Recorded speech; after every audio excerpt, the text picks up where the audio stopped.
Tonight, we're going to the moon, and this SpaceX Falcon 9 rocket is taking us there. On board is a lunar lander that's built by Intuitive Machines. It's carrying science and technology investigations from NASA's Commercial Lunar Payload Services initiative. This will help pave the way for humanity to live and work at the moon. Hello, and welcome everyone to the Kennedy Space Center in Florida. I'm NASA's Tahira Allen, and this is Josh Marshall, the Communications Director for Intuitive Machines. Josh, it is so great to have you here today. I know. Tahira, it is good to be back, and what a difference that 1 year can make. We're back out on the launch pad with another lunar lander and a maturing commercial space program that's ready to support commercial partners and, of course, NASA. And we are so excited to be back on the launch pad with you. Liftoff of Intuitive Machines' moon lander is scheduled for 7:16 and 30 seconds p.m. Eastern Time. And right now, everything is a go for launch. If all goes as planned, that lander will complete its journey about 8 days from now, with a landing at Mons Mouton, about 100 miles from the lunar South Pole and the farthest south ever attempted for a moon landing. One of the main goals is to gain insights into lunar soil characteristics and also detect resources beneath the surface.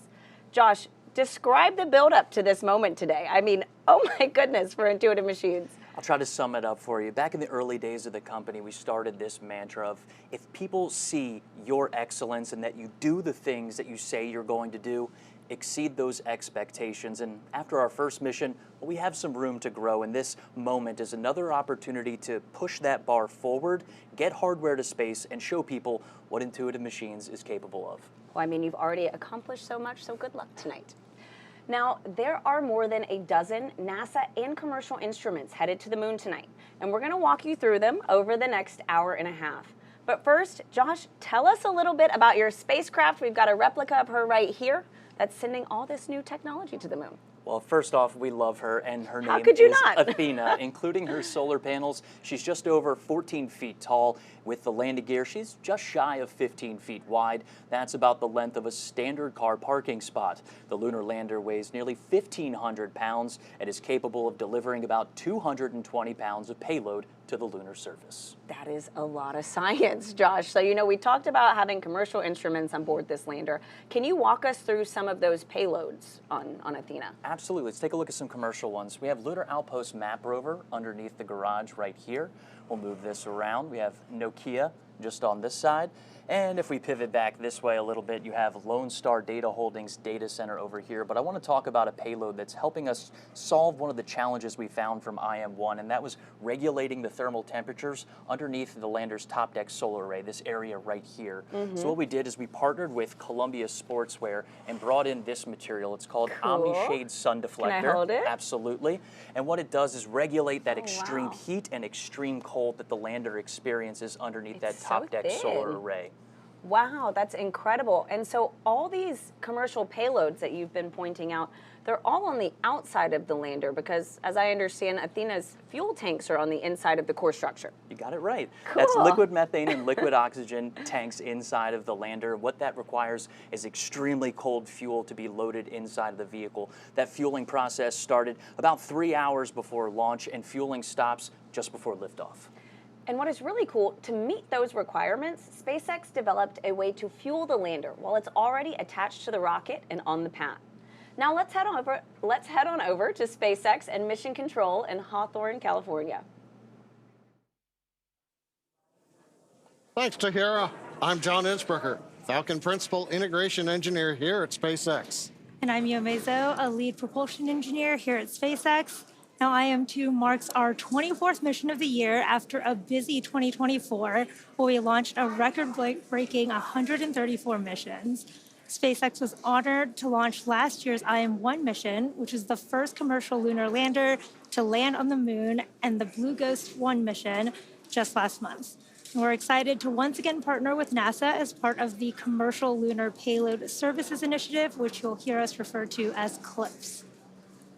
Now, SpaceX was founded with the goal of making life multiplanetary, and today's mission furthers that goal by helping scientists understand more about the resources on the moon. We'll have more on SpaceX's part in building our future in space in just a few minutes. Yeah, we're currently at T-minus just under 41 minutes from liftoff, and while the countdown continues, let's take a moment to meet the Falcon 9 that will be taking IM-2 to space today. On your screen, you can see the Falcon 9 on Launch Complex 39A. Falcon 9 is a two-stage rocket, and it's the first orbital-class rocket capable of reflight. The first stage, the tallest portion of the vehicle, marked there on your screen, that provides 1.7 million pounds of thrust thanks to its 9 Merlin 1D engines. That's right, and near the top of the second stage, powered by the Merlin vacuum engine, or MVAC, while this is very similar to the Merlin 1D on the first stage, this engine has a large nozzle which allows the second stage to perform more efficiently in the vacuum of space. Now, the first stage is what gets us out of the Earth's atmosphere and into space, and the second stage is what takes the payload to its targeted drop-off orbit. Now, that large barrel structure with the pointed nose at the very top of the vehicle is the payload fairing, and it's composed of two halves made up of carbon composite material that come together to protect the payload until we're in the vacuum of space. Now, the Intuitive Machines landers need to be fueled on the pad with cryogenic methane and oxygen starting about 2.5 hours before launch. Now, ahead of the IM-1 mission last year, SpaceX teams had to modify Pad 39A and the transporter erector alongside the Falcon 9. We installed liquid oxygen and methane tanks, we put propellant lines in, and we put more of these to support the Intuitive Machine missions. Now, Athena, today's lander, went through the same late load of propellant while it was on the pad today. In fact, we have just finished wrapping up propellant loading. Now, methane isn't typically used in the Falcon program, so Falcon teams had to lean on the expertise of our Starship teams to verify the health and status of the lander and our fueling system. And speaking of Athena, the lander arrived in Florida back in January, and since then, teams have been integrating the spacecraft to Falcon 9's second stage in preparation for launch. It continues to be a smooth countdown today, and the SpaceX team will begin propellant loading at T-minus 35 minutes. Right now, we are looking good for an on-time liftoff, and in the meantime, let's check in with Tahira and Josh at Kennedy. Thank you, Yome. Now, as we mentioned at the top of the show, there are more than a dozen instruments on board Athena. And we're going to walk you through them to show you how they'll inform on how astronauts live and work on the lunar surface in the future. So let's jump right into the NASA technology demonstrations. We have the Prime 1 suite, which stands for Polar Resources Ice Mining Experiment. It consists of two instruments, the Trident drill, which you see right here, and a mass spectrometer called IM-SOLO, which you see right down here. And joining us now live to discuss these two tools is Dr. Jackie Quinn, Prime 1 Project Manager with NASA. Jackie, thanks for joining us. Oh, thanks for having me. So let's start with this instrument right here, the Trident drill. Can you walk us through how this works? So actually, this is a life-size rendition of the Trident drill. So that's the exact size that we're going to send to the lunar South Pole. Big. Yeah, it's actually was designed and built by Honeybee Robotics. It's a percussive augering drill, and it has the ability to sample down to 1 meter depth. So that's a little over 3 feet. And the way it works is it goes down in about 4-inch sections. It'll go down 4 inches. It'll collect the lunar regolith on the flutes of the drill. It'll bring it to the surface, deposit on the surface, and then it goes down again another 4 inches and deposits. So do that sequentially until it reaches its terminal depth. One of the very cool things about the Trident drill is it has a temperature sensor in the very tip of the drill. So as we're going down, we're going to stop and take temperature measurements at different depths along the way. So we'll get the first thermal in situ readings as we traverse down. That'll be one first. And of course, it's the first robotic drill in the lunar South Pole. So very cool. That's We're hearing a couple calls from SpaceX here Launch control aboard the on the launch auto countdown. sequence immediately and proceeding to launch abort. At T-minus 10 seconds, launch control will be hands-off and relying on automated abort criteria for the remainder of the count. And Jackie, paired with Trident is the mass spectrometer, IM-SOLO. I love the name. It's the second part of Prime 1. How are we able to use the drill in concert with the mass spectrometer. Right. So actually, I have another life-size rendition. This is M-Solo. So M-Solo is a commercially available mass spectrometer built by Infocon, which the engineers and scientists here at the Kennedy Space Center have ruggedized for use in the harsh environment of space. So the M-Solo works in tandem with Trident. When Trident brings up the soil and deposits it on the surface, the activity of depositing it gives enough energy that the frozen gas molecules that are sitting, residing on the grains of the soil, actually sublimate into the vacuum of space. And when that happens, the mass spectrometer, M-Solo, is able to analyze the molecules and tell us which specific gases we're seeing and what quantity is there. And so, Jackie, real quick, can you give us the big picture? You know, what does a Prime 1 suite contribute to the overall goal of long-term human presence at the moon? Yeah, so right now, I would say we're fairly tethered to Earth as human explorers, and we want to be able to have a sustained presence on the moon, on Mars, on any celestial body. And in order to do that, we need to be able to live off the land. So if we look historically at explorers, say Lewis and Clark that went from Missouri to the Pacific, they were able to do it because they lived off the land. They gathered food and vegetables, they hunted, they drank water. Well, we as explorers of space need to be able to live off the land as well. And the way to do that is to be able to get the water if it's there, and be able to harness it for creating fuel and oxygen. And that's what Prime 1 will do, is to give us those first key engineering components that allow us to design future systems. That is so exciting, Jackie. Thank you so much for joining us today. Being here. Go Prime 1. And it sounds like we also did just get a call out that RP1 propellant loading is underway. So that is a great update to hear. Now, also aboard Athena is the Laser Retroreflector Array, or LRA. It's a collection of reflectors. You can also think of them as mirrors that are designed to use reflected light from an orbiting spacecraft laser to help locate landers better on the lunar surface. Tahira, this technology requires no power to work and has been used since the Apollo era. And now we're looking forward to a new era of lunar exploration with NASA's Commercial Lunar Payload Services initiative. Here's why we're teaming up with American companies to deliver science and technology to the lunar surface. Our moon. It seems so close in the night sky, but getting there is really hard. But what if there was a way to change that? Only a few nations have successfully landed on the moon. As NASA sends astronauts back to the lunar surface, this time to stay, we will need to send science and technology instruments ahead of time to lay the foundation for human exploration. To make this happen, NASA is helping establish a commercial lunar economy. For the first time ever, there will be commercial delivery services to the moon. We are enabling American companies to send our payloads to the lunar surface for us. These delivery services will expand our capabilities for exploration, radically increasing the amount of science we can achieve. This high-risk, high-reward initiative will invest in and leverage the entrepreneurial spirit of American innovation to launch a commercial lunar marketplace, advancing technology and exploration for all of us.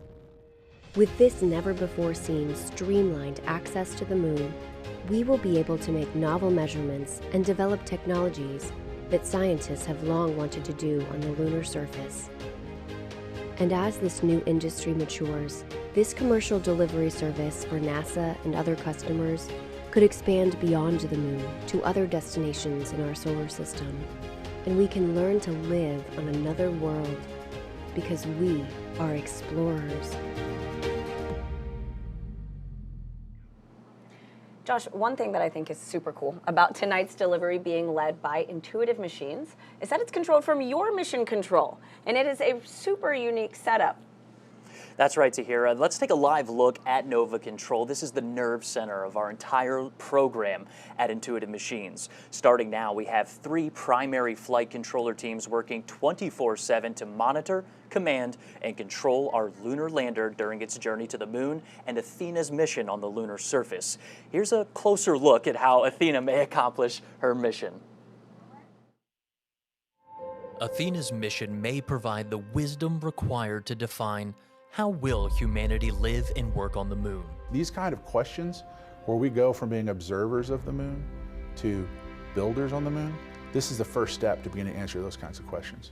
Her route to unlocking the moon's secrets follows the same path as an old friend. Odysseus lunar lander separation confirmed. Small engine firings refine Athena's trajectory before approaching lunar orbit. We have to do what's called a lunar orbit insertion. It's about a 900 meter per second maneuver. It's a big burn. In orbit, Athena checks on her payloads, including Lone Star's data center, and manages extreme heat in the light and frigid cold in darkness. We're just going in orbit, doing the things you do with satellites. This will be very similar to what we do with our orbit and comm relay satellites, starting with IM-2. A short engine firing sends Athena into a lower orbit to prepare for one final 600-second burn maneuver to the surface. And it's a nice ride. The engine provides a steady level of thrust that does pick up a little bit as we deplete fuel, but we control it. Finally, Athena's true mission, delivering to. technologies, science, and services that may enable humanity to live, work, and explore deeper into the solar system. It's definitely a great feat. But once you're there, you want to expand from that landing spot and go and look at different things. For approximately 10 days, Athena is designed to support NASA's Prime 1 drill suite, deploy a rover, send a rocket-fueled drone into a crater, and connect those spacecraft using Nokia's 4G LTE lunar surface communications system. We have people that are driven to build and fly and operate space equipment, and that's what we're here for. It's who we are. In addition to Athena, Intuitive Machines and NASA developed a first-of-its-kind technology called the Micronova Hopper for IM-2.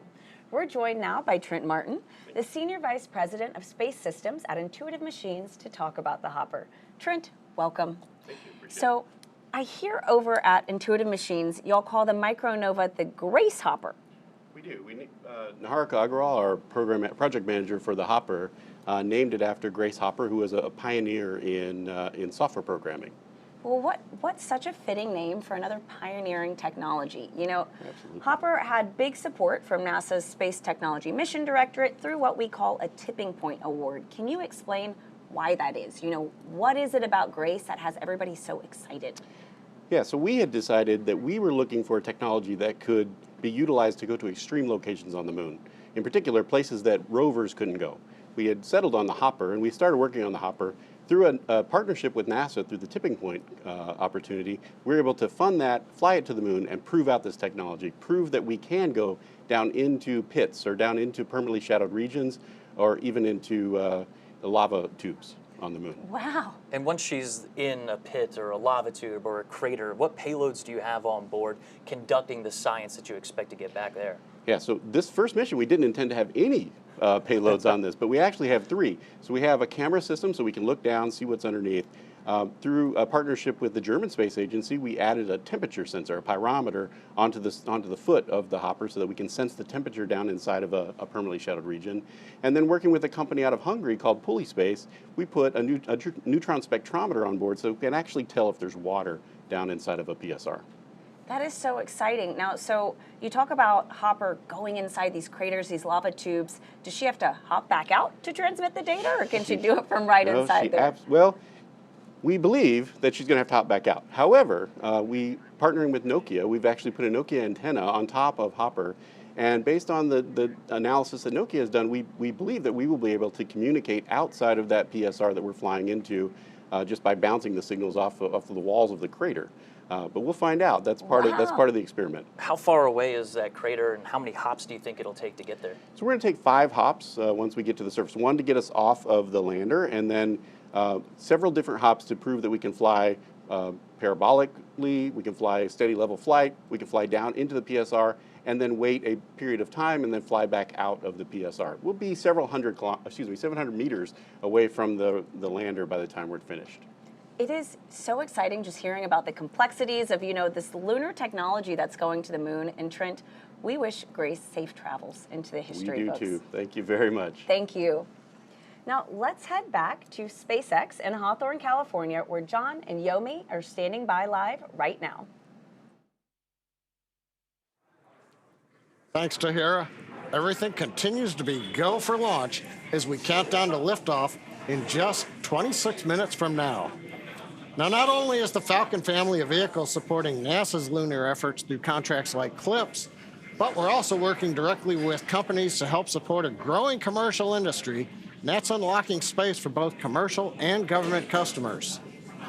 Yep, that's absolutely right. And for more than a decade, Falcon 9 has supported 45 missions to the International Space Station with our Dragon spacecraft, starting with our first cargo resupply mission, then returning human spaceflight capabilities to the U.S., and even helping launch 2 additional cargo missions with Northrop Grumman's Cygnus.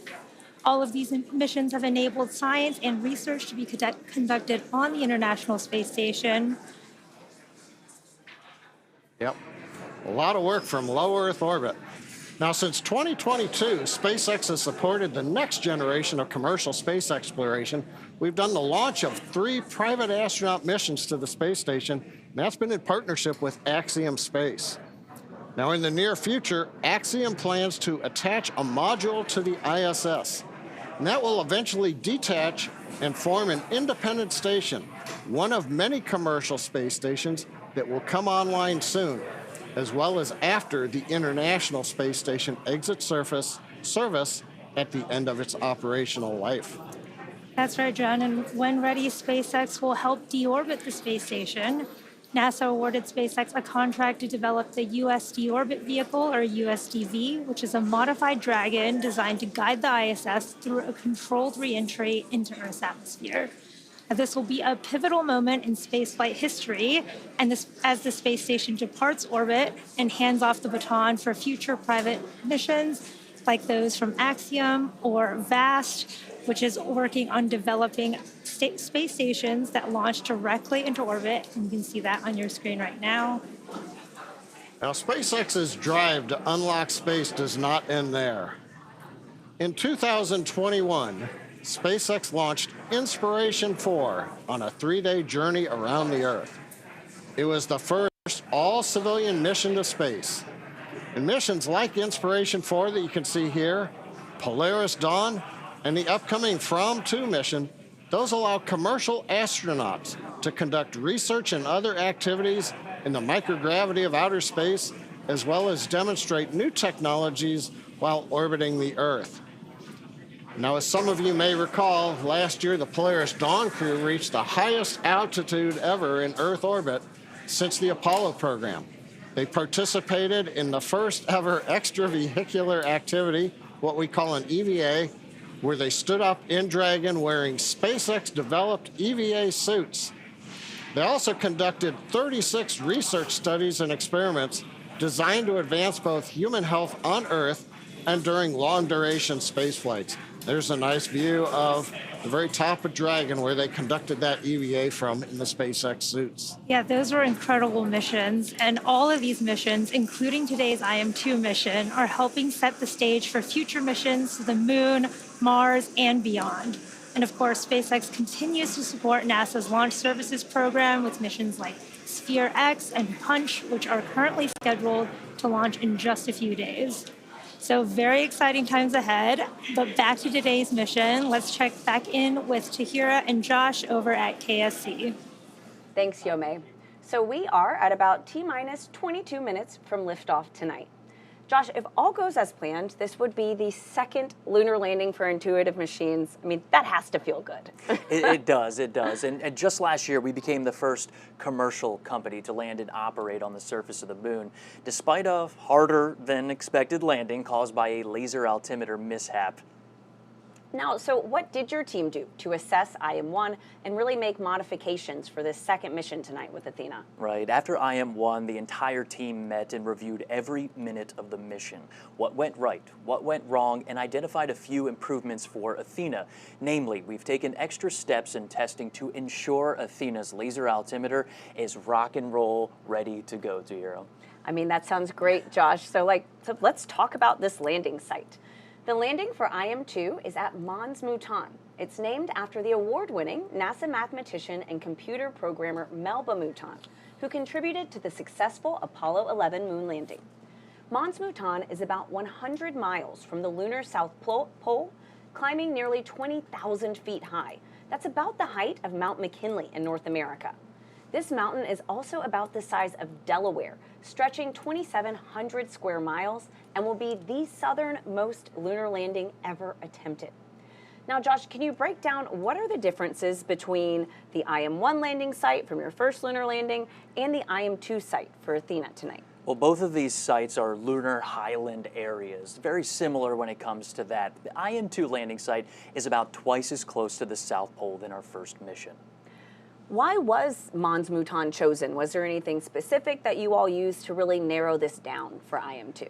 That's a great question. I asked our scientists, and as we move closer to the South Pole, combining Earth and Sun visibility becomes more challenging. So we chose Mons Mouton because the Sun and Earth visibility enables a longer surface mission so that NASA commercial payloads may complete their operational goals.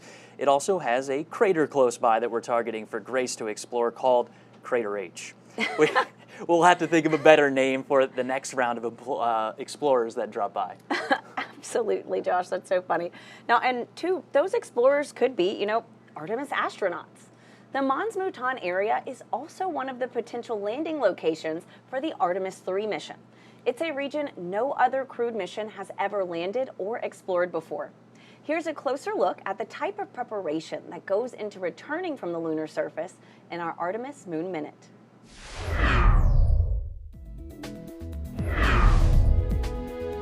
Hey everyone, I'm NASA astronaut Christina Cook, crew member for the Artemis 2 mission. I'm here at NASA's Johnson Space Center in Houston, Texas, where the Orion spacecraft is closely monitored for mission control during flight.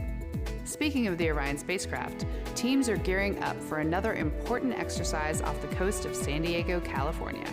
Underway Recovery Test 12, or as we like to call it, URT-12, is the third in a series of tests to make sure teams are prepared to safely recover myself, Reed Wiseman, Victor Glover, Jeremy Hansen, and the Orion spacecraft. On URT-12, a mix of NASA and stand-in astronauts will be inside an Orion mock-up, and Navy divers will practice getting them out of the capsule and into helicopters, which will fly them to a nearby naval ship. Teams will spend the week running through different scenarios, including a daytime or a nighttime splashdown. That's your Artemis Moon Minute. For all Artemis updates and info on the Artemis 2 mission, you can scan the QR code on your screen or visit nasa.gov/mission/Artemis-II. Now, for more on SpaceX's lunar efforts, let's go back to John and Yomei live at SpaceX in Hawthorne, California. Thanks, Tahira. As we mentioned earlier, Falcon 9 is the first orbital-class rocket capable of reflight. And in fact, this will be the 9th flight of this particular first-stage booster supporting this mission. Together, Falcon 9 and Falcon Heavy have completed more than 450 launches and over 380 reflights. It's hard to keep track of the scorecard. And today, this booster will be attempting to land on our drone ship, a shortfall of gravitas. And this would be the 100th booster landing on that particular drone ship alone. That's pretty incredible. And rapid reusability dramatically reduces launch costs, which helps increase launch frequency and enables a wide array of new government, commercial, and scientific opportunities in space like this one. Now, lowering the cost of access to space is helping take humanity's next steps into the solar system, whether it's in LEO, GEO, interplanetary, or even deep space. Now, when the costs are lower, government and commercial customers can launch more missions, which helps accelerate development. This also helps commercial satellite and private research customers afford to launch more projects to space, and that helps stimulate innovation here on Earth. Absolutely. And missions like SpaceX's transporter and bandwagon rideshare programs help make access to space even more affordable by sharing the cost of a launch across many customers. All of this is to say reusability is that key innovation and it's making Stage space 2 more launch mode has accessible started. for the industry as a whole. We just heard Stage 2 launch load is beginning. We're right on time. But let's talk more about technology and innovation, and we'll head back to Tahira and Josh at Kennedy Space Center. Thanks, John. Many of the technology demonstrations on board Athena, like Prime 1 and the Grace Hopper that we heard about earlier, were driven by NASA's Space Technology Mission Directorate. Now, some are NASA-supported experiments that are developed by private companies. We also call these tipping point awards. These tipping point investments are valuable, stimulating the lunar economy as activity increases on and around the moon. Now, to talk about these programs, these payloads and awards, we're joined now by Mark Thornblom, Deputy Program Manager for Technical Integration of NASA's Game-Changing Development Program. Mark, welcome. We're so glad to have you joining us. It's great to be here. It's an exciting night. Can you first explain, what is tipping point and what does it mean to NASA and our partners? Sure. So a tipping point project is a true collaboration and partnership between NASA and an industry partner. We are seeking commercially led new space technologies that show a promise for the benefit of commercial missions and for NASA. And so essentially what happens is that both NASA and the commercial partner have identified a new technology that is ready to be matured and be tested and then infused in the commercial market. So both NASA and the commercial partner, they both put in money, they put in resources, expertise, test facilities if needed, they put their plan together, they mature the technology, they test it, and so in this case, send it to the moon, prove out that technology, and then be ready to infuse it into the commercial market for a future mission that both the commercial world benefits from and NASA benefits from. And so there are two tipping points on this lander, right? And so we heard about one a little bit earlier, the Grace Hopper. Can you expand on how this might revolutionize, space exploration? Yeah, so the word revolutionize is really perfect for this type of mission. In the past, almost exclusively planetary exploration has been done with wheeled rovers. And that's been great. They're incredibly reliable. They do their missions well, and we've benefited greatly from them. But we've got to the point now in the science investigations, particularly on the moon, where we need to get into those more hard-to-reach places. In this case, we want to get to the bottom of a crater. We want to get into those permanently shadowed regions where we believe that resources, water, and other volatiles are there that we can go and eventually extract and use. And so a wheeled rover would be impractical to think that you could get down those steep slopes, over those cliff edges, down into those extreme temperatures, and then back up, right? So the fact that you have a hopper that can come up, over, set down nicely, do the science it needs to do, and then safely get out of there really changes the game on where we can go and do science on planetary bodies. And it's not just applicable to the moon, it has reaches out towards Mars and beyond. All right, Mark, I'll throw you a curveball. Sure. Can you tell us more about another one of these tipping point initiatives with Nokia that hopes to deploy the first cellular wireless network on the moon? This is the one that seems to just light people up when you talk about it. It's so familiar. Nokia has done such a fantastic job of taking their terrestrial telecom 4G networks that connect billions of people and devices every single day. And they're packaging it for space, and they're going to use it on future Artemis missions and future human sustained presence on the moon and Mars and beyond.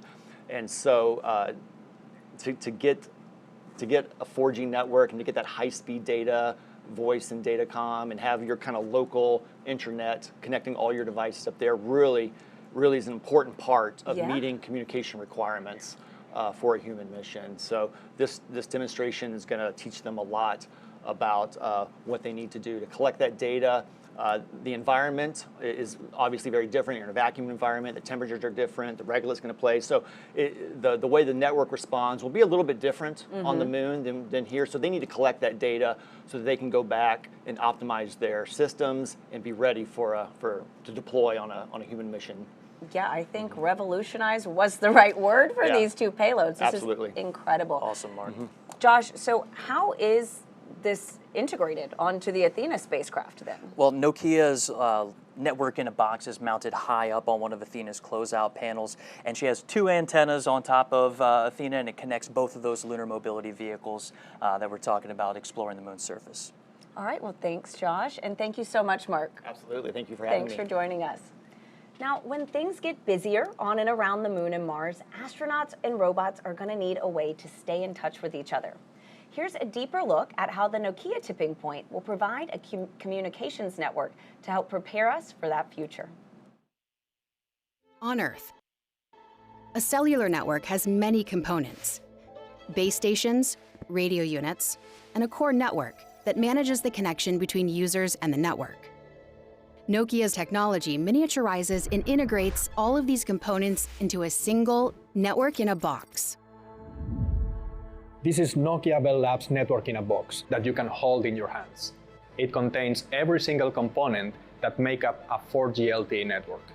Scaled down to this size, weight, and power, we could install it onto the Intuitive Machines Nova Sea lander along with specially designed antennas. Every gram that we send to the moon matters.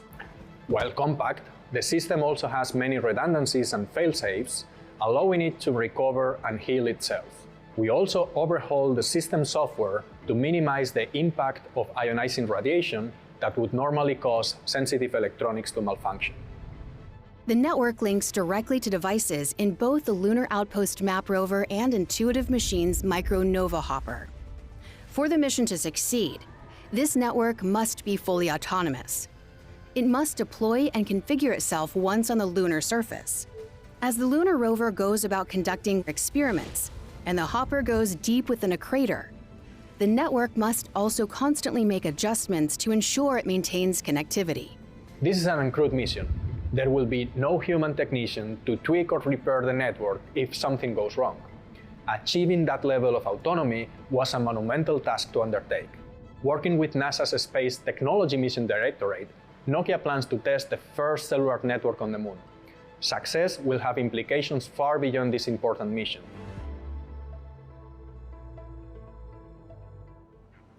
While Nokia's lunar network technology will be the first deployed on IM-2 mission, it's also being adapted for Artemis 3.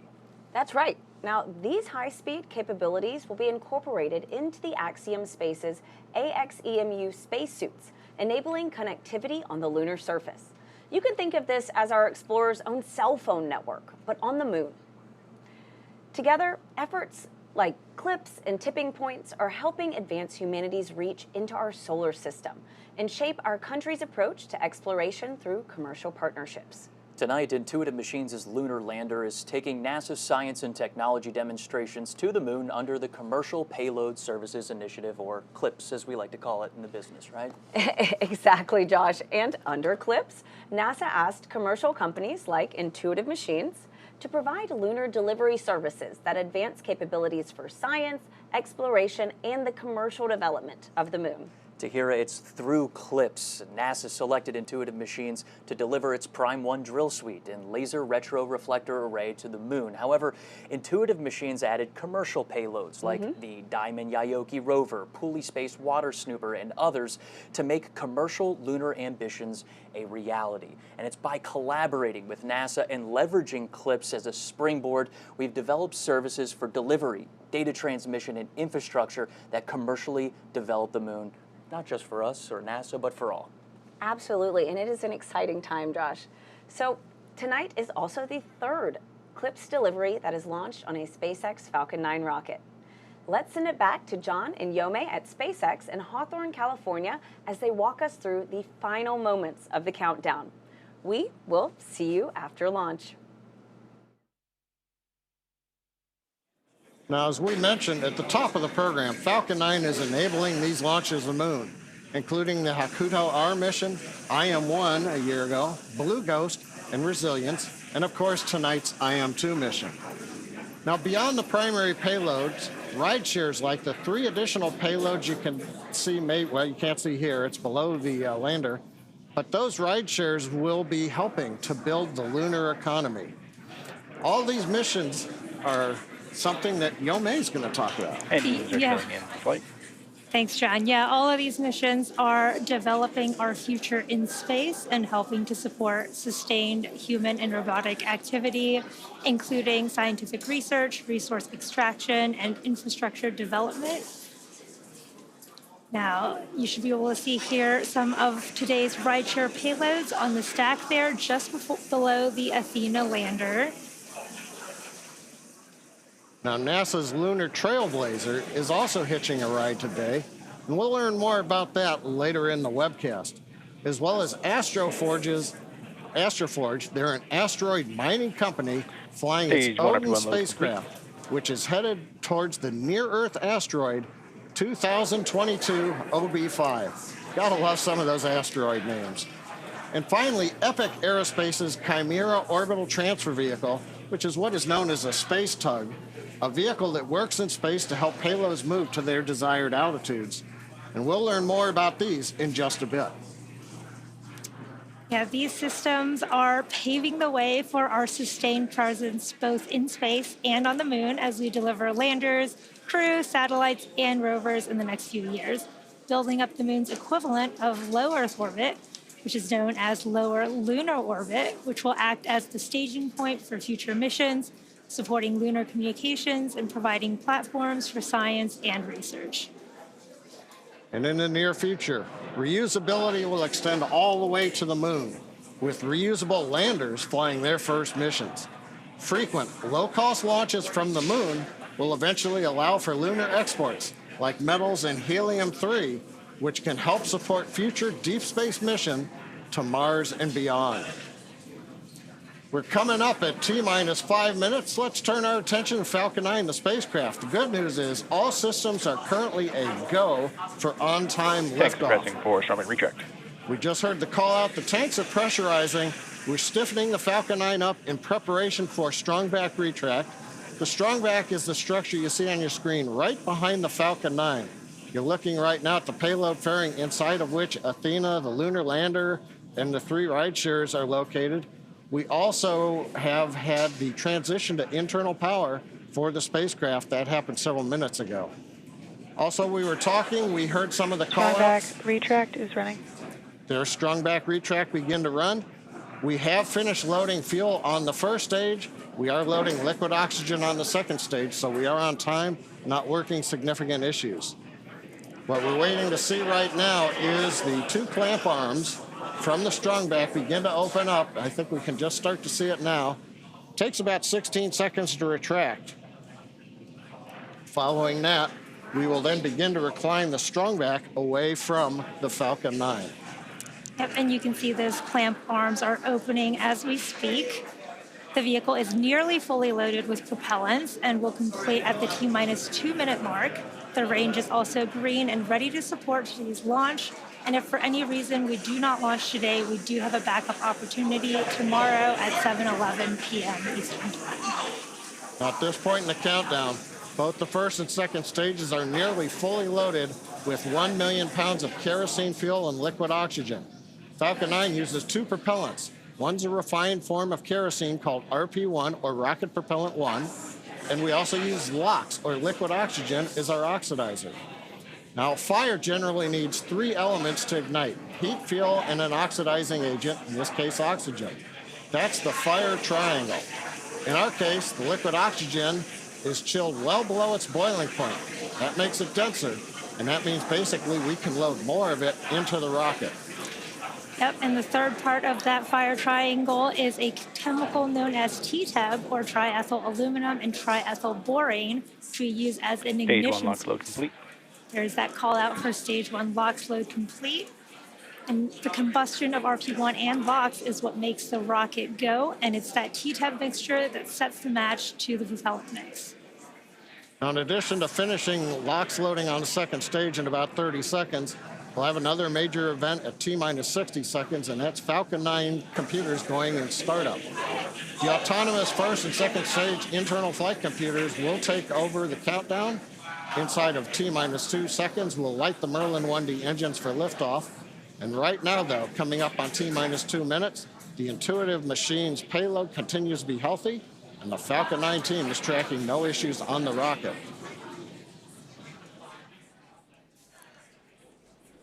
Currently, the weather is green, and the range is ready to support a T0 at 7:17 p.m. Stage Eastern 2 Time. LOX load complete.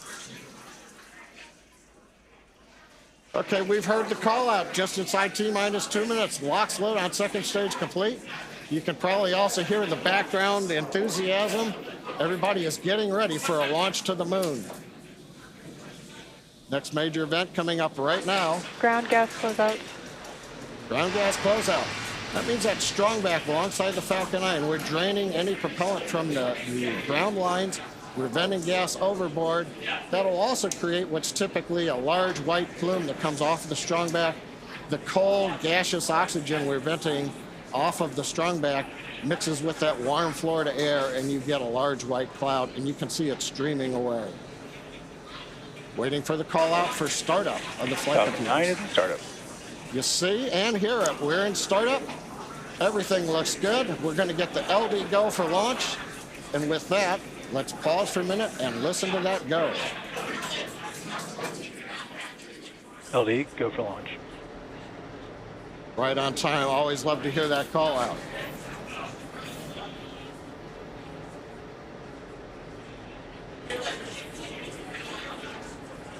T-minus 30 seconds and counting.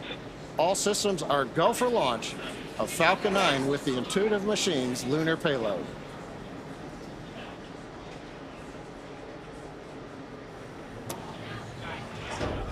T-minus 15.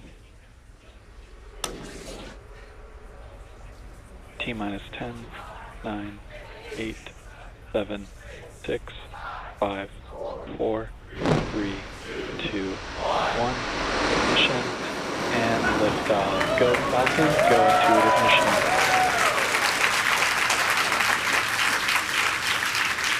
Vehicle is pitching downrange. And when you close the number.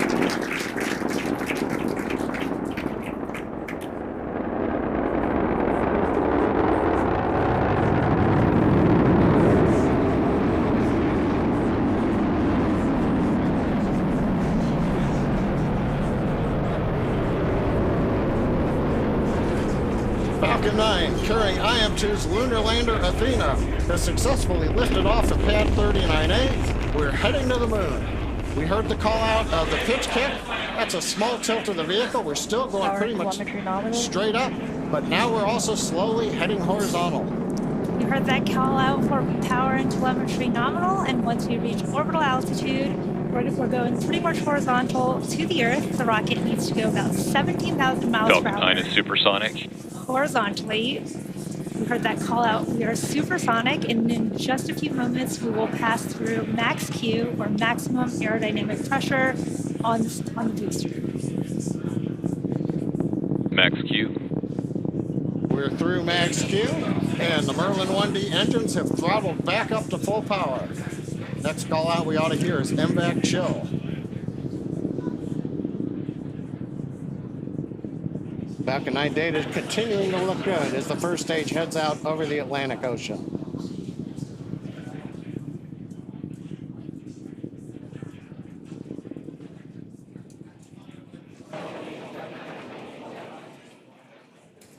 Trajectory looking good on Falcon 9. Now we're going to have a few events coming up in quick succession. We're going to start with MECO, main engine cutoff. That's the point during the flight where we shut down the 9 Merlin 1D engines on the first stage. Then we'll go into stage separation, and then SES-1, which is the second stage engine start number 1. And shortly after MECO, stage 1 and 2 will separate from each other, with the first stage booster beginning its trip back down to Earth, while the second stage engine starts for the first time, known as SES-1, where the single Merlin vacuum engine on board the second stage will light up. This is happening in just a few seconds. MECO. Stage separation confirmed.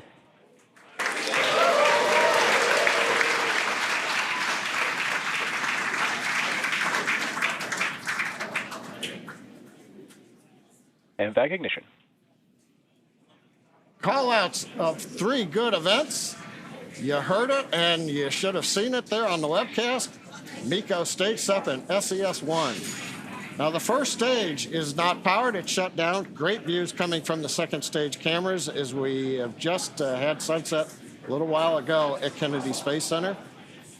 The first stage is now coasting to apogee. That's the view on the left side. We're slowly turning using cold gas thrusters. We're turning to orient the engines into the direction of flight. Also, you may have been able to make out in a little bit of the light, the titanium grid fin deployment is underway. We're using pneumatic gas pressure. Confirmed. And here comes fairing separation. And a beautiful view. Looking at Athena and the ride shares on top of the second stage stack. So we had good fairing Vehicles separation. are on a nominal trajectory. Trajectory's nominal. First stage is looking good as it coasts to apogee. Second stage under power.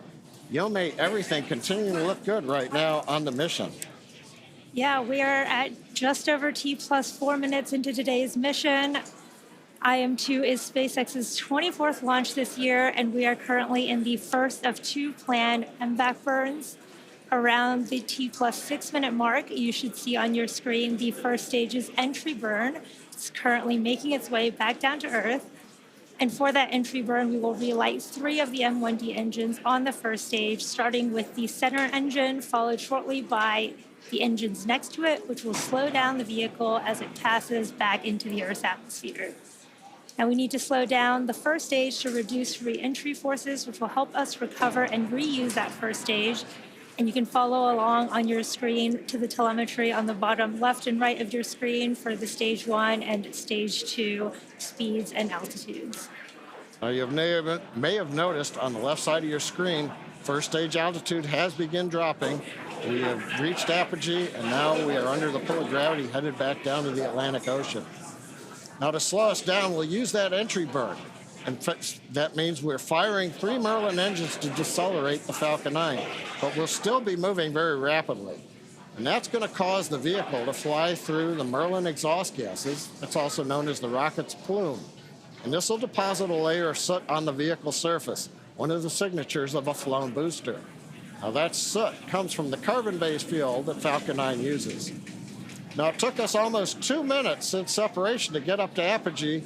It's going to take the rocket just as long to bring the first stage back down to the edge of the atmosphere for the entry burn coming up in just about 20 seconds or so.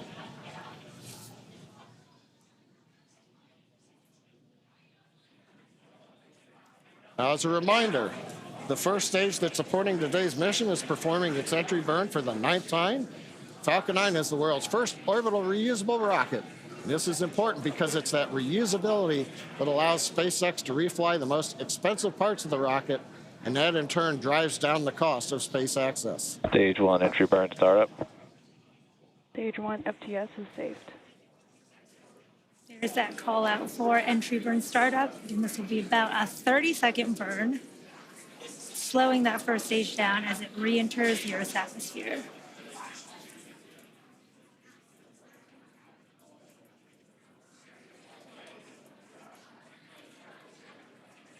Stage 1 entry burn shutdown.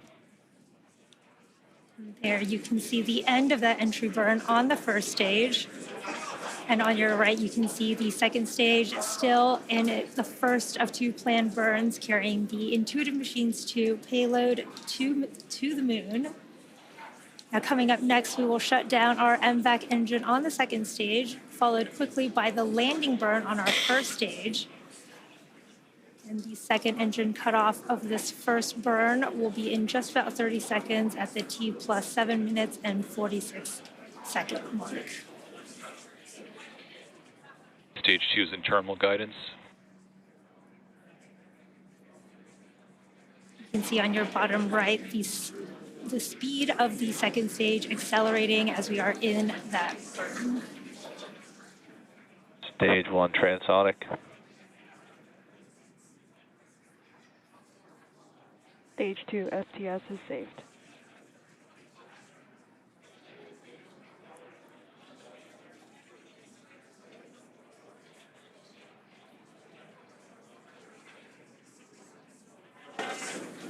MVAC shutdown. There's that call out for MVAC shutdown. And we should be getting a confirmation of a good orbit as Stage well as 1 landing burn. there is that stage 1 Nominal landing parking burn. orbit.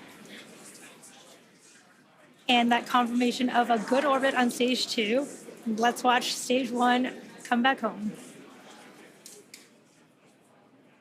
Landing leg deploy.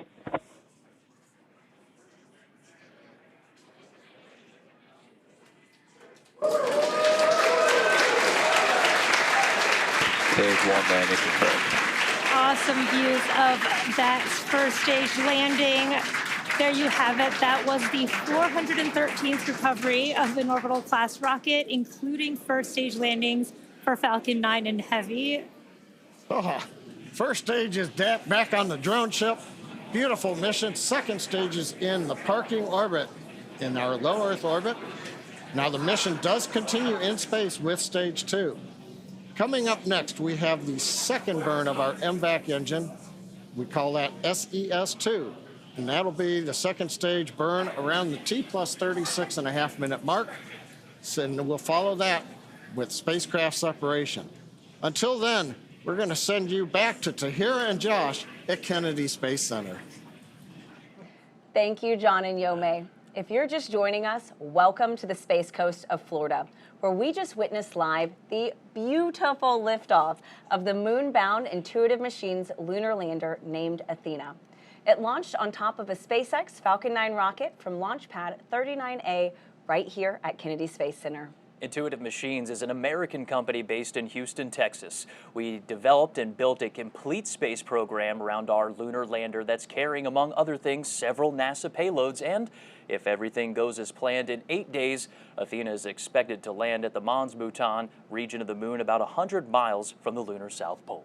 That is right. And make sure you stay with us tonight. Our broadcast here on NASA Plus will continue through Athena's acquisition of signal, which is expected to happen just after 8 p.m. Eastern Time. Now, Josh, besides Athena calling home for the first time, are there any other big milestones that your team is monitoring and waiting to happen right now? Well, it's important to remember that Athena making that first phone call home isn't an easy feat. The lander's designed to make a lot of autonomous decisions throughout the process, including getting into max power attitude. That's one of the first things flight controllers will confirm after we hear from Athena for the first time. They'll be checking that her top deck solar array is locked in, pointing right at the sun. And Tahira, one of my favorite parts of this mission is while Athena is expected to call back to mission control, there's more action. Additional payload deployments from the rocket's second stage. I am super excited for that too. I don't think I've seen multiple rideshare payloads, release, and they are called ride shares. And while they aren't hitching a ride to the moon with Athena, they are on the same rocket, and Intuitive Machines has 3 of them, including the Lunar Trailblazer, which is managed by NASA's Jet Propulsion Laboratory. It's the only NASA science investigation on this mission that will not land on the moon. Once it deploys, it will orbit the moon about 60 miles from the surface to help scientists better understand the lunar water cycle. It will also inform future human missions as to where supplies of water may be found and extracted as a resource. The mission is managed by NASA JPL, and its science investigations and operations are led out of Caltech University. And we are joined now by Dr. Rachel Klima, Lunar Trailblazer Deputy Principal Investigator, to talk in more detail about Lunar Trailblazer. Now, Rachel, first though, what a launch tonight. Oh my gosh. Were you able to witness Yes, that? I was. It was, my mind is blown, not just because the launch was so beautiful, but like to have worked on something for so long and see it go, I don't know how this is my life. Congratulations, absolutely. Can you tell us a little bit about the goal of the Lunar Trailblazer mission? Sure. So Lunar Trailblazer, we proposed it in 2018 to follow up on some of the observations that were made almost about a decade before that of water on the surface of the moon, across the entire surface of the moon. So we're going back to study the form, the abundance, the distribution of that water, and to understand whether the water actually migrates across the lunar surface so we can characterize this lunar water cycle. Tell us a little bit more about the science instruments on board that help you achieve that mission. Sure. So the way that we're doing that, we have 2 state-of-the-art instruments. We have one called the high-resolution volatiles mineral mapping, mineral moon mapper, excuse me. I'm a little excited. It's a proper government name. Yeah. HVMQ is what we call it by. And that studies the near-infrared reflected light from the sun. So the sun shines the light onto the lunar surface, And the light that's reflected back off basically carries with it like a spectral fingerprint of where water and minerals are on the lunar surface. So we'll be measuring those, and then riding along with that is the Lunar Thermal Mapper, which is out of Oxford University in the United Kingdom, and that was supported. So it's an international partnership with the UK, and they're measuring the temperature of the lunar surface at the same time that we're measuring the spectral signature and understanding where the water is. Now, Rachel, quickly, can you tell us how does the work that Lunar Trailblazer is intending to do lay the groundwork for what we want to do with our Artemis? Well, so, we have these hints of water on the lunar surface in the permanently shadowed regions of the moon and also on the illuminated surface. But if we want to go there with Artemis, if we want to live off the land, if we want to use the water that's there, we need to understand where it is, we need to understand how much is there. And so Lunar Trailblazer, on a scale that people can actually operate on, will be able to map whether there's ice in the permanently shadowed regions and that kind of thing. So to help pick landing sites and see where we want to be. Wow, that is crazy. What an exciting future. Thank you so much for joining us, Rachel. Thanks, Rachel. Okay. All right, thanks very much. Now, Josh, I understand that there are a few other commercial rideshare payloads that, like Lunar Trailblazer, will deploy from the Falcon 9 rocket after Athena. That's right, Tahir, and you can see it at home in this animation. Athena separates, and then the 3 rideshare payloads deploy. This animation has a condensed timeline. We actually expect the payloads to separate about 5 minutes after Athena. Wow, I mean, even the animation, this is gorgeous. This is going to be such a spectacular view. So can you walk us through, what exactly is deploying here? Well, what you're watching are all of the rideshare deployments, including Astroforge, a space mining company, using this mission to scout its target asteroid that is out of this world, and deployment of Epic Aerospace's payload called Chimera. It's an orbital transfer vehicle intended to deploy multiple payloads after separation. And is there a special reason, that these rideshares joined Intuitive Machines CLPS lunar launches? That's a great point. And Intuitive Machines takes an Apollo-like trajectory to the moon. It's called a translunar orbit. It's like throwing a fastball right at the moon. It enables Athena to get there in about 8 days, but for rideshares, it's an opportunity to get into a high-energy orbit to get places like the moon or a deep space asteroid like Astroforge. It's also an opportunity to send our future lunar data relay satellites on the same launches as our lander missions, starting with IM-3, which is, of course, also carrying our CLPS payloads from NASA. That's right, and IM-3 will be Intuitive Machines' 3rd lunar delivery mission as part of CLPS, an initiative where NASA and American companies have teamed up to explore the moon. Now, a lot of research needs to happen before humanity can live and work on the lunar surface. And these CLPS missions are like our stepping stones towards creating that sustainable future. In the end, the rewards outweigh the risks. Landing on the moon is hard. We're going back. Under this Artemis program, we're going to be sending humans to the moon for the first time since Apollo. So ahead of humans, we want to get up as much science exploration and technology experiments as possible. So CLPS starts facilitating a lot of the early science, the things we want to learn before we even send humans. CLPS stands for Commercial Lunar Payload Services, CLPS. The services part is the key element. Ordinarily, when NASA delivers a payload to the surface of the moon, they do it with a commercial partner, but NASA controls the building of the vehicle. Now, we're buying the service of delivery of our lunar payloads to the surface of the moon. It is a delivery service, akin to a delivery service that you'd have here on Earth. NASA will provide payloads to a commercial company.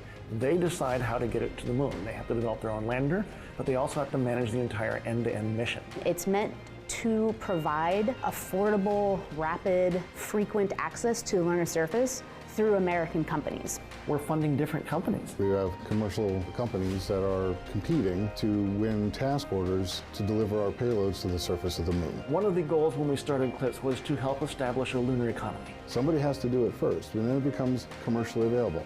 Then they're able to crank them up. Then they're able to make it more affordable.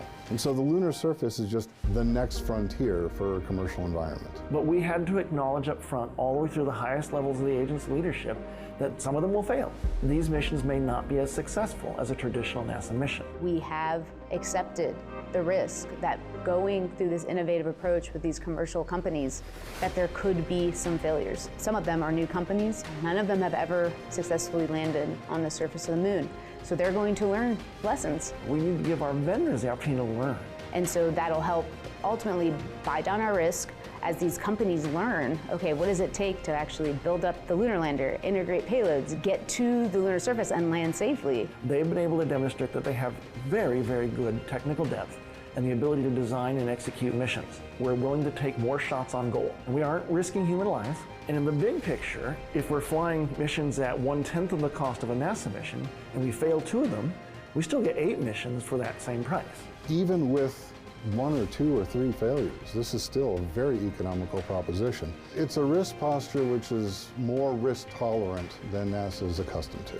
There's not a single one of these companies that's willing to bet their mission on a coin toss. Every one of them is doing what they can in order to have the most successful mission possible. But the important thing to realize is that risk tolerant does not mean risky. And the rewards are a long-term ability to get payloads to the moon inexpensively, frequently, and rapidly. We want science, so we can then put more of our resources on even more science, exploration, and technology payloads and get more of a return on investment when we get to the moon. CLIPS provides tremendous benefit across the scientific and economic communities. So there's a lot we'd like to learn about the moon to help human habitation and prepare us for missions to Mars and beyond. So the moon is the first step.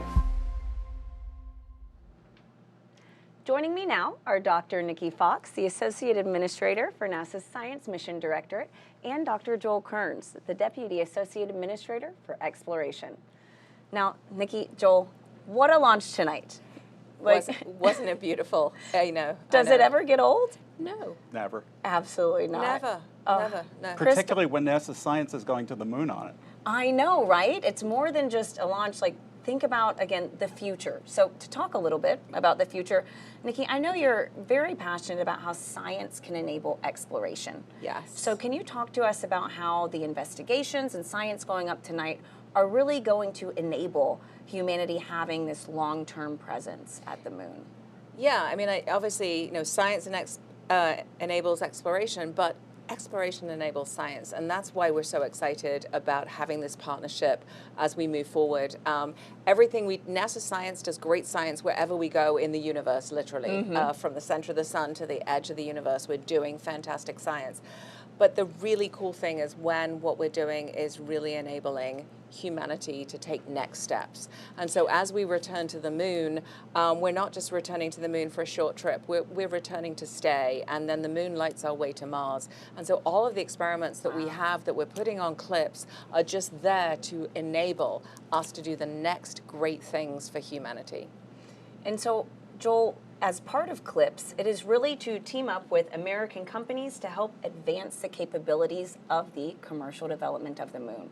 Can you explain how this CLIPS initiative and these flights are really advancing what we want to do with Artemis? Well, every one of these CLIPS flights, like the IM-2 mission, is advancing both science and technology that we will need to move humans out further into the solar system, but also answer really long-term scientific questions we've had for decades since Apollo. And we're doing this a very different way than we did Apollo. Yeah. In Apollo, it was a national effort that was really done by NASA with a major industry at the time. Here we're partnering with our international partners, but also, as you said, with commercial firms in the US. And the way we implement CLIPS to carry out these science and technical objectives, we actually get as a service from US industry the ability to bring things to the moon and get data back. This not only allows us to do this faster and less expensively, but it builds a capability in industry to take things to the moon, not just for NASA, but for all of our Artemis Accord signatories and all our allies and friends around the world. It starts with robotic landers, it goes to orbiters, and it goes to other small spacecraft. And you know that we are doing public-private partnerships now, even for the big human landers and the spacesuits. It's really the wave of the future for the moon and eventually Mars. Absolutely. Now, very quickly, this is a hard question, but what are you both looking forward to most in this new era of lunar exploration? Joel? We are going to go to places on the moon, again, to get ready for Mars and to answer questions about the moon that no one's ever visited before. So, for example, IM-2 on this mission will go the furthest, closest to the South Pole that anyone has ever been. And we know we want to send our Artemis astronauts to the South Pole. So just by going there, we're going to get the first information of what is the South Pole really like as we answer those scientific questions. And Nikki? All of our NASA science missions are super interconnected. So the exciting thing for me tonight is not only Intuitive Machines going to land, but Lunar Trailblazer, coordinated science, both of them looking for volatiles, really fantastic. NASA science doing amazing things all through our universe, from the just everywhere we go, incredible, incredible science. So just really excited to continue to inspire the world and lead the nation in science exploration. Absolutely. Thank you both so much for joining us. Thank you. As part of CLIPS, Intuitive Machines is continuing to add commercial lunar services. It enables delivery, data transmission, and infrastructure to support the Artemis campaign and the commercial development of the moon. 2024 redefined Intuitive Machines, becoming the first commercial company to land and operate on the surface of the moon. Houston, Odysseus has found his new home. And rapidly advancing services for lunar data transmission and infrastructure. When we jumped off on this CLIPS initiative and pivoted the company towards the moon, it pushed the boundaries of what could be possible, and so we thought unconventionally. Last fall, we continued development of our lunar terrain vehicle, the Moon Racer, wrapped up 2024 with NASA astronaut testing at Johnson Space Center, along with a Meteor Crater trial run in Winslow, Arizona. To support delivering Moon Racer and other heavy cargo, the company completed several milestones in developing its heavy cargo lunar lander, Nova D. So what we're able to do with heavier cargo is provide a logistics supply chain to the moon. And while 2025 starts with another lunar liftoff, development of the first lunar data relay constellation capable of 4K video transmission is underway to support Artemis missions to the moon. Starting with our third and fourth CLIPS deliveries, we plan on deploying data relay satellites and begin operational capability for Artemis and allow for more robust communication from the surface. Each mission is building the foundation for a sustainable presence on the moon and a foothold toward the next step into the solar system. We're now going to step aside while we await our next big milestones, the second burn of the second stage of the Falcon 9 rocket, and then separation of Intuitive Machines' lunar lander. We're expecting that to happen about 8 minutes from now, so we'll see you then.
Welcome to Kennedy Space Center, where we are currently awaiting the second burn of the Falcon 9 second stage and separation of Intuitive Machines' lunar lander.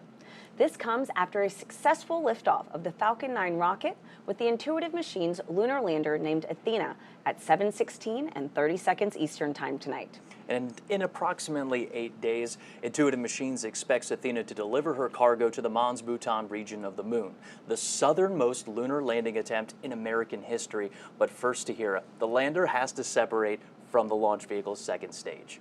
And for that, let's go back live to SpaceX in Hawthorne, California, where John Innsbrucker and Yomei Zhu are standing by as we await that second burn and then spacecraft separation.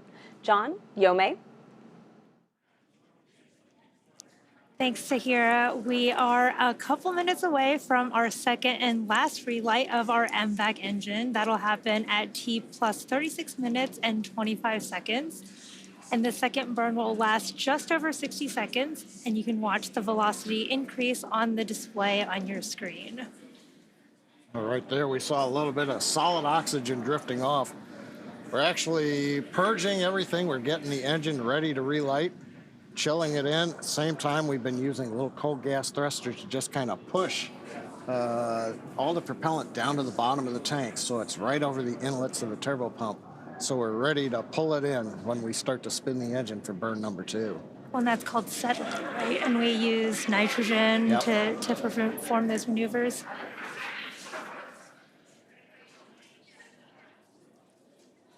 And we can't see those thrusters that John mentioned. They're on the right on the main second stage, and we just have the MVAC engine view here. But you can see that engine chill process happening. You can also see the payloads on the left-hand side of your screen. Oh, and there's a nice view. We've got a second payload camera on this flight, and I think we're looking right up at the business end of Athena with the large nozzle. Yeah, really cool views. I love how Athena looks like a star when it floats away.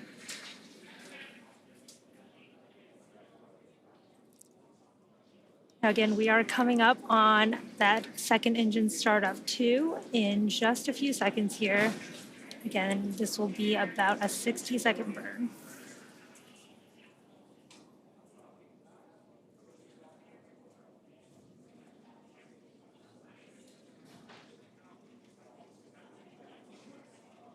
MVAC ignition.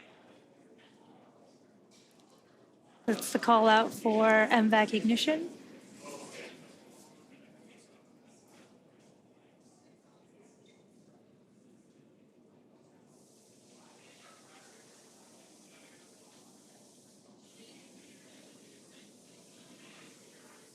It's always cool to see that MVAC nozzle start glowing in the middle of the burn.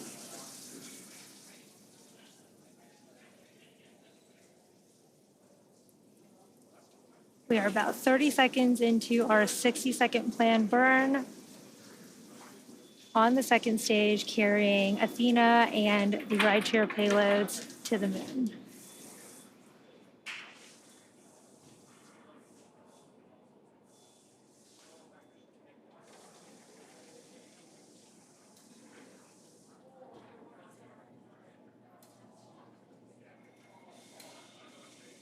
MVAC shutdown. There is that call out for MVAC shutdown. We've completed that second burn of the second stage. Just waiting on confirmation. Nominal orbit insertion. There is that confirmation for a good orbit, and it looks like we are on track for spacecraft separation in just a few minutes. It's been a great launch so far. Coming up 38 minutes since we had the liftoff. And now we're waiting for that IM-2 lander to separate from Falcon 9's second stage. A little bit of a recap while we're waiting for that. That comes in a little under 6 minutes from now. We had an on-time liftoff shortly before 7:16 p.m. Eastern Standard Time from Launch Complex 39A at Kennedy Space Center. Everything has proceeded nominally. 2.5 minutes into flight, we got stage separation. We also saw the successful landing of Falcon 9's first stage on our drone ship, a short fall of gravitas, and that made the 9th landing for this first stage. Now, about T plus 7 minutes, 46 seconds, we had a successful second stage engine cutoff, SECO 1, and we heard the call out of a good parking orbit insertion. Now, that was the first of 2 burns of the second stage engine, and we just saw the second burn of that engine complete, and we also are in a good transfer orbit right now. Pay attention on the bottom right to the altimeter. We didn't change altitude very much during the 1-minute burn, but you can see we're starting to move away from Earth now. Now, the vehicle is coasting at this point in time. Payloads are still attached as we're counting down towards the separation of the Athena lander. Now, currently, the second stage is in a coast phase, as I mentioned. We are essentially making sure everything is quiescent on the stage. We're venting down pressures. We're making sure that overboard vents are done so that nothing, for example, burps during flight. We want Athena, when we send the separation command from the flight computer, to just be moved away with the power of the springs and not have any jostling if, say, the second stage inadvertently vented something at that time. So we're making sure everything is quiet on the second stage. Now we're coming up, we're under 4 minutes to separation, and we're getting great views of the second stage as it prepares to separate the IM-2 lander to begin its 8-day journey to the moon. And of course, given the way spacecraft want to be oriented to the sun, for example, to make sure when they separate, they get power onto solar cells. If you're wondering why we have a camera pointed right at the sun, well, that's a requirement of the customer to make sure that the spacecraft gets nice and warm, gets a lot of power, everything looks good. Now, we talked about the 8-day journey to the moon. The Athena lander is carrying science and technology investigations from CLIPS that will help pave the way for humans to live and work at the moon. And today's mission is the second CLIPS mission for Intuitive Machines. Now, we're waiting right now, separation coming up a little under 3 minutes. Getting some more views. We're cycling, the flight computer is cycling between the various cameras on stage 2. Got a view of the nozzle. As we heard earlier in the broadcast, that'll make a large maneuver as they get to the moon. But right now, everything is quiet on the lunar lander. There's a view of the nozzle extension one side. Here's the other camera at the back end of the second stage. The silver blanket that you see there, that's multi-layer insulation. We put that over the back end. That keeps all the valves underneath and the electronics warm and cool. Warm from the chill of darkness and the vacuum of space, and also helps insulate it from the hot radiative plume when we fire that second stage engine. Got some cool views of the sunrise on the coming up from the Earth's horizon over there, which is very cool. Very cool to see.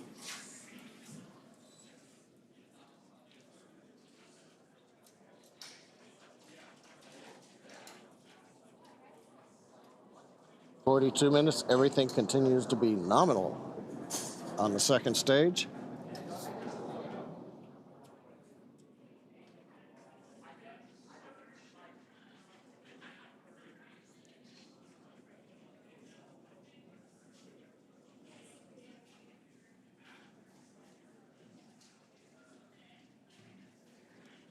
Now, just to give you an idea of where we've been, where we're going, in about 1 minute, we are going to get deployment of Intuitive Machines 2 lunar lander, named Athena.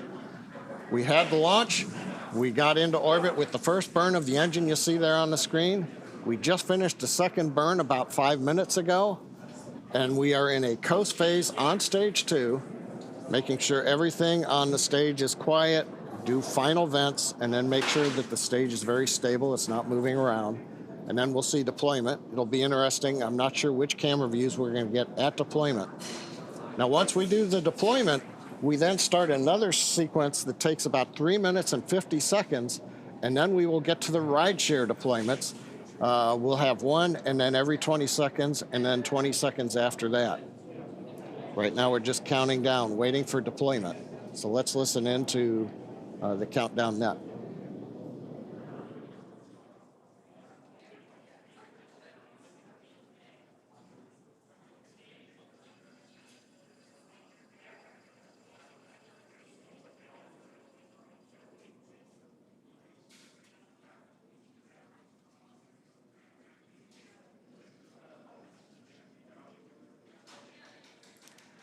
There is that deployment. You can see IM-2 Nova C lunar lander named Athena floating away from Falcon 9's second stage, confirming spacecraft separation. Now, from all of us here at SpaceX, we are wishing the IM-2 lander a good flight and safe travels. SpaceX is honored to be a part of NASA's Commercial Lunar Payload Services Initiative to deliver science and technology to the lunar surface, and we thank NASA and the Intuitive Machines for entrusting us with today's historic mission to the moon. Now, while we wait for the next development, let's bring in Tahira and Josh back at KSC. Yome, that was absolutely gorgeous. What an excellent throw from SpaceX to Tahira. What do you think of that shot? It is unreal, literally. It's so gorgeous. Right now, we're going to continue to listen in. Simultaneously, we have Intuitive Machines Nova Control in Houston, Texas. That's going to be waiting for acquisition of signal. That's Athena's first call home, while also monitoring SpaceX. FM, can you call out when we should have booted? And then if we get close to Confetter, give us a call. All right, that's Intuitive Machines Mission Control Athena confirming separation confirmed. Athena separation confirmed. And Tahira, while we stand by and keep running this clock for about 5 minutes after launch vehicle separation, that's when we expect Athena to make that first call home. At the same time, John, I, and Yome in Hawthorne, California will be calling out those ride-share deployments. And Com and Raven, let's the views tell on screen. Scuba to stand by, and let's focus on Singapore and T-Naught. Yep, on screen you're looking at Intuitive Machines Nova Control on the left, and you're looking at the second stage views on the right with SpaceX, Tahira. Just gorgeous views. Look at that Earth. That's us. Absolutely incredible. A lot of things are happening right now. It's a very dynamic situation where Athena's preparing to make that first call home. We're counting out the time that since Athena has separated, and that's because at launch vehicle separation, Athena starts a countdown to when she can power says on. 1 minute 47 is the earliest time for transmit. We are at 1 minute 55. All right. Copy. 1 minute 55. Tahira, let's go ahead and pause and listen into the loops here as we listen to Intuitive Machines Granite, Mission Control. keep active comm. Give us anything you got from the ground station. As well as SpaceX and Hawthorne waiting for those rideshare deployments. Let's just listen in here. AD permission back to T-Mac for a second. Here we go.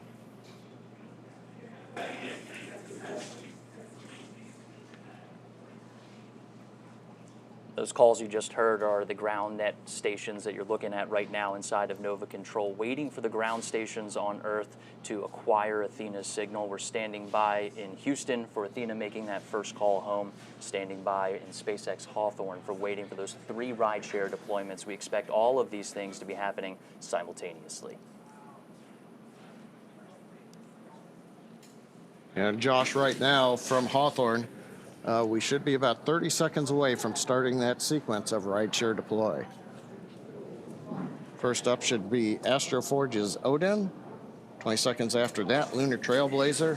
And then 20 seconds after that, Epic's Chimera.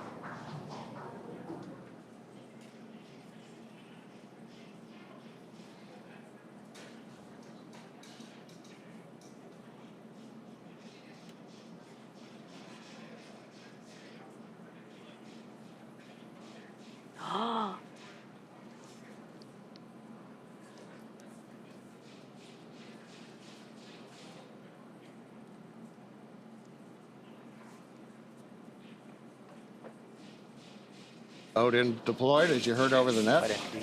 Status, Odin's away. Lunar Trailblazer, separation confirmed. Lunar Trailblazer away.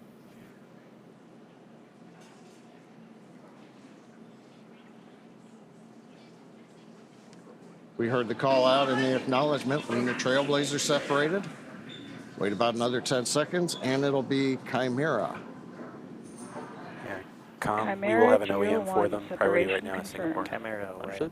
All spacecraft are separated. 4 minutes 15 seconds past that. All right. Now Josh Tahira. Falcon 9 second stage has sent its commands. Everything successfully deployed. Now we're waiting a word from you all on acquisition of signal from Athena. Thanks a lot, John. We're still listening in to Intuitive Machines' Nova Control. And IM status waiting for 1909 for our window to open for visibility on the first station. That's flight controllers waiting for that window to start listening in for Athena to make that call home. We're just about inside of that expected window for her to make that first call to Hero.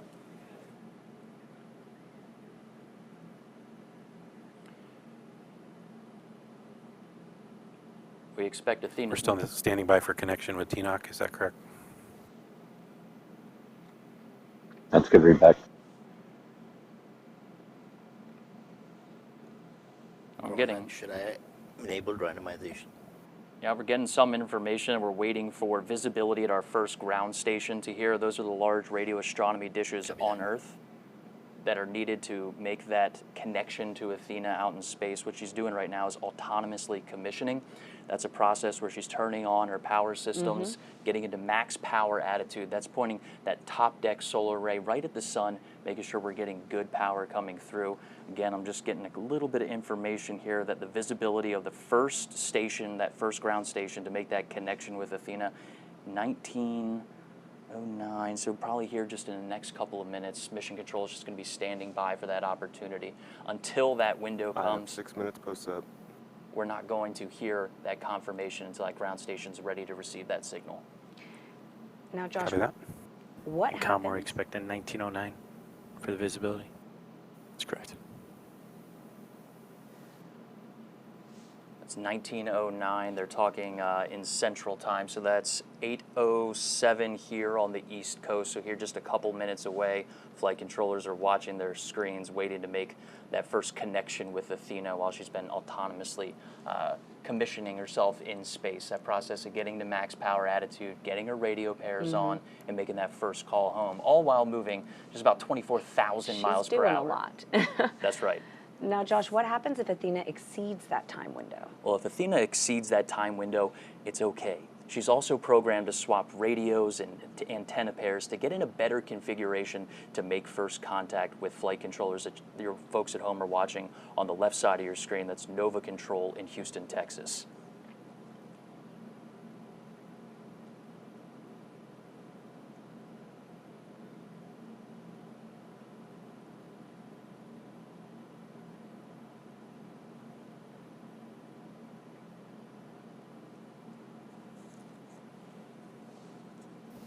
Seven minutes, 25 seconds past up.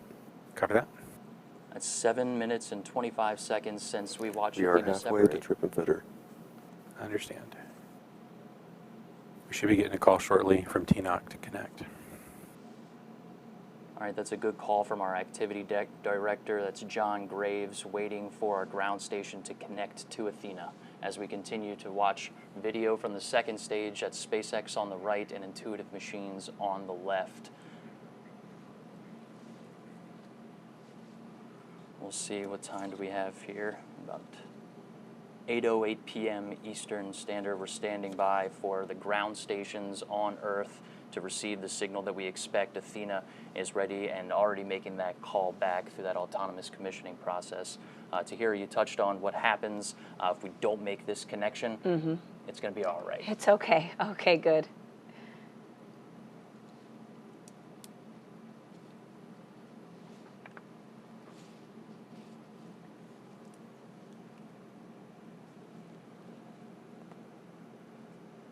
And we heard a call from Mission Control talking about a comm fitter being halfway through its cycle. And what they're talking about there, Tahira, when we say it'll be okay, it's starting. Back to me, Goose. Ground out, what are we seeing? Is Tina giving you any feedback?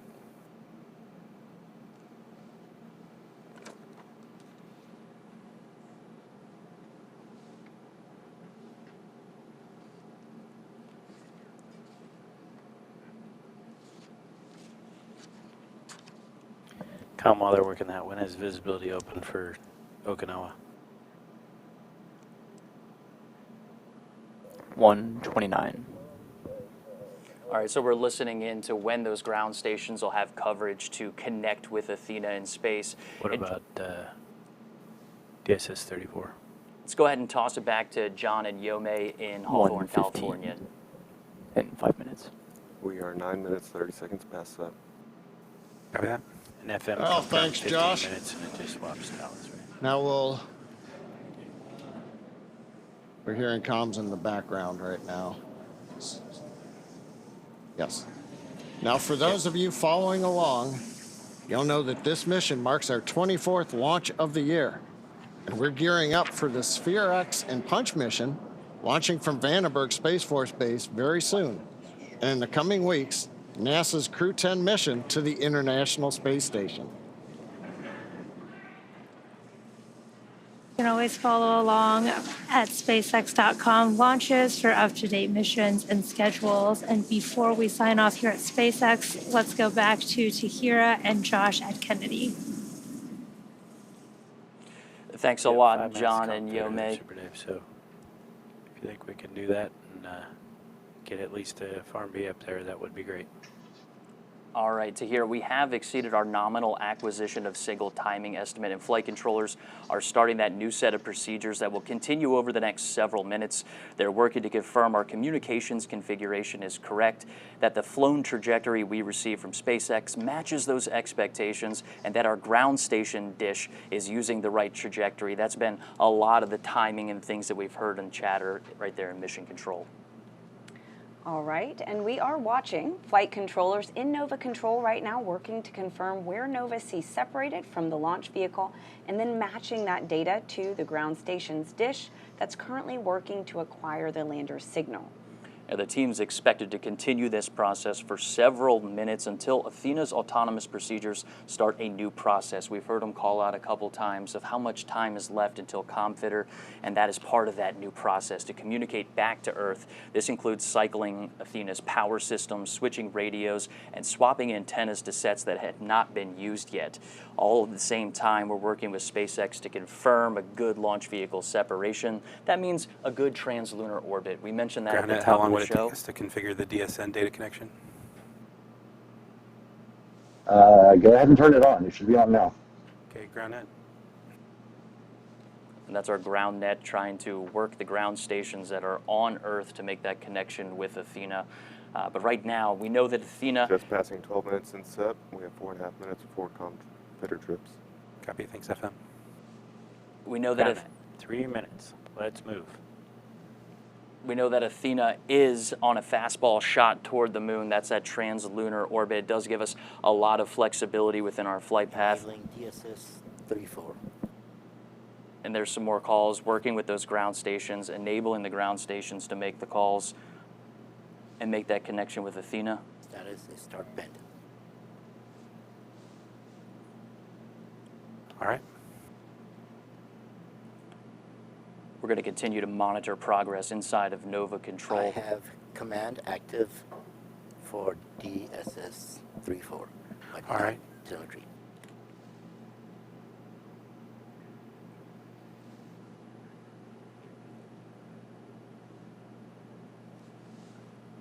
Setting command off.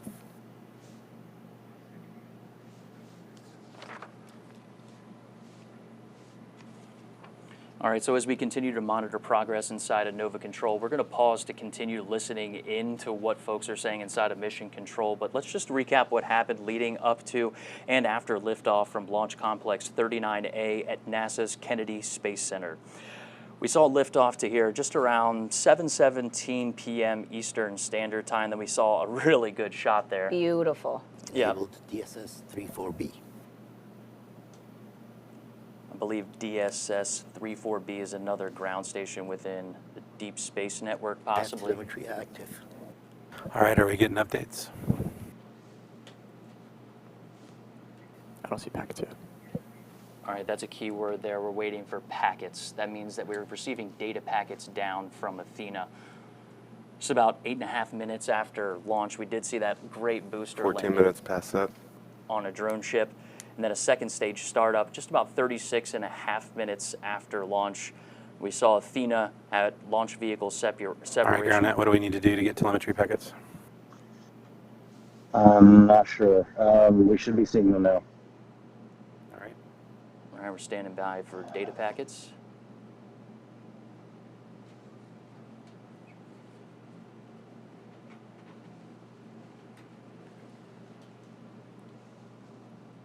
Everyone glued to their screens here. We had launch vehicle separation with Athena just shy of 43 minutes after launch.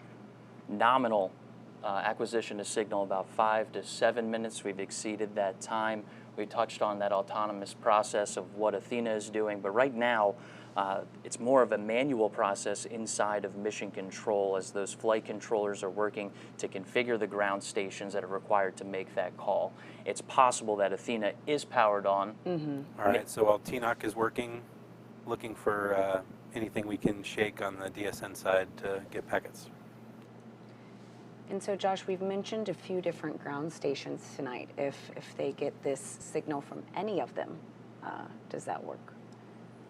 Yeah, it sounds like they're switching over ground stations as we're listening in. I'm not familiar with which one and where they're working those, but they're working to get that signal from Athena, and that's coming from our ground net. And you can see folks working inside of mission control, trying to solve this problem inside of our circular design control room, allowing folks to kind of wheel around and get the information that they need.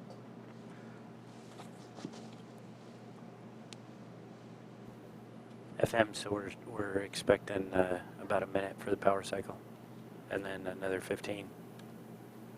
Sitting there looking, same antenna config. 30 seconds to the power cycle is what I got. Copy. Okay.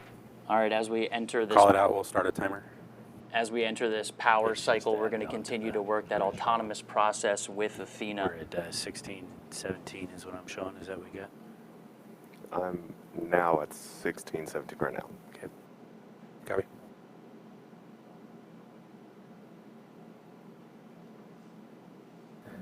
Granite, give us calls on the main loop. You are the most important person in the room. Everything you're doing is critical. Call it on the loop, everything you see.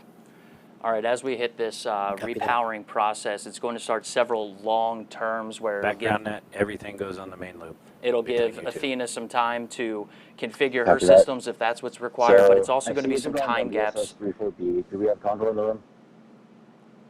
It's also going to be some time gaps in between when we can configure these ground stations. Raven. Yep. It's going to start opening up longer periods of when we're waiting for autonomous processes as well as data control to make sure they're seeing packets flow to us. They have carrier lock, sub-carrier lock, symbol lock, but no telemetry. But they have no telemetry. Copy. All right, that's a good sign. We're hearing carrier lock. That's one of the steps that we heard on our first lunar mission.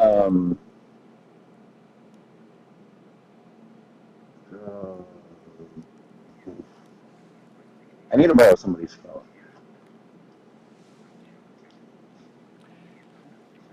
Showing packets. All right, we're showing packets. All right. Oh my goodness. Start looking through your systems. Everybody wake up. Got to keep you on your toes, all right? We're going to start Athena here, and that is a great call. That is an active situation where we're switching ground stations in order to make contact with Athena.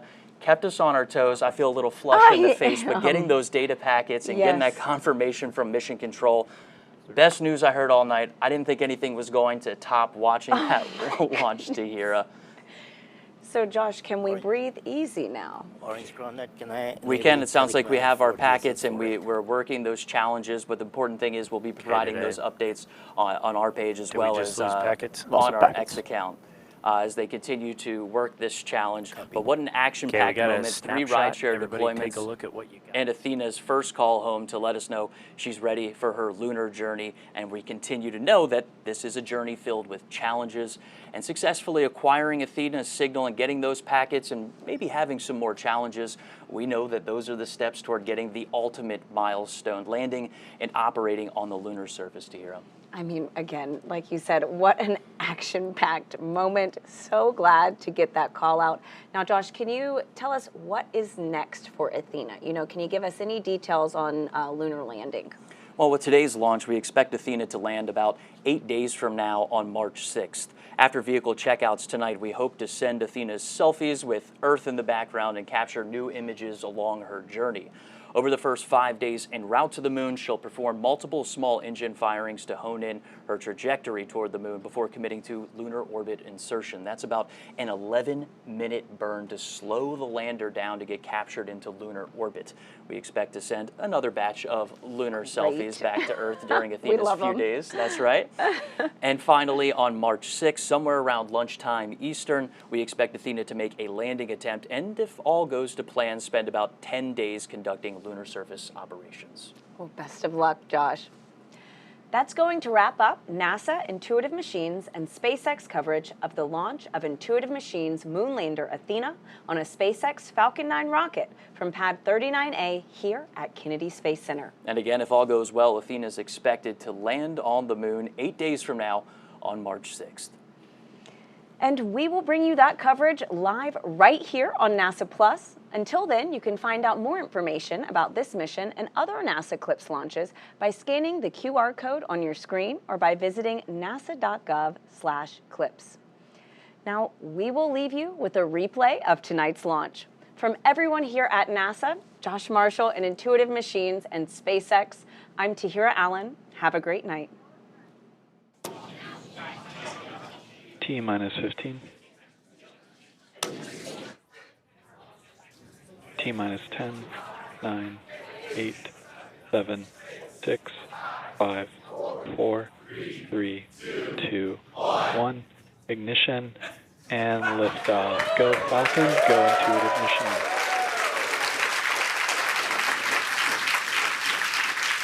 Vehicle is pitching downrange. M1D propulsion is nominal.